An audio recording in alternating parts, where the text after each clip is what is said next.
చంద్రబాబుకు సడన్ గా వైసీపీ ఎమ్మెల్యేలపై ప్రేమ పుట్టుకొచ్చిందంటూ ఎద్దేవా చేశారు వైసీపీ నేత పేర్ని నాని. వైసీపీ ఎమ్మెల్యేల సీట్లు మారిస్తే ఎందుకు ఉలిక్కి పడుతున్నారని అడిగారు. ట్రాన్స్ఫర్లు అంటున్న చంద్రబాబు చంద్రగిరి నుంచి కుప్పానికి ఎందుకు మారారని ప్రశ్నించారు. తమకు సీట్లు ముఖ్యం కాదని సీఎం జగన్ సంతోషమే ముఖ్యమన్నారు పేర్ని నాని.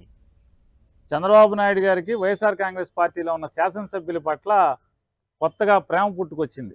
నిన్నటిదాకానేమో వైఎస్ఆర్ కాంగ్రెస్ పార్టీ ఎమ్మెల్యేలందరూ కూడా మంచోళ్ళు కాదు, చెడ్డోళ్ళు, వాళ్ళని ఓడించండి అని చెప్పాడు. మరి నీకెందుకు ఉంది ట్రాన్స్ఫరు? చంద్రగిరి నుంచి కుప్పానికి ఎందుకు ట్రాన్స్ఫర్ అయ్యావు? ఎందుకు ట్రాన్స్ఫర్ అయ్యావు అంటున్నా. తటస్థుల పేరుతో ఎంతమంది ఎమ్మెల్యేలని ట్రాన్స్ఫర్ చేశాను అంటే, నువ్వు చేస్తేనేమో అది రాజ్యాంగం, నువ్వు చేస్తే ఎక్సలెంట్ ఫార్ములా, ఓ కొత్త రాజకీయాలు, ఓ చంద్రబాబు ఆహా ఇరుడు సురుడు బాగా చేశాడు, అరే గొప్పగా చేశాడని మాత్రం భజన చేయాలి అందరూ. నికార్సైన కార్యకర్తలం సీటు కోసం పనిచేయం, పార్టీ కోసం పనిచేస్తాం.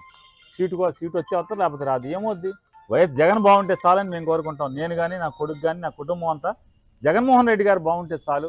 ఈ రాష్ట్రం ప్రజలు పేద బిక్కి బాగుంటుంది.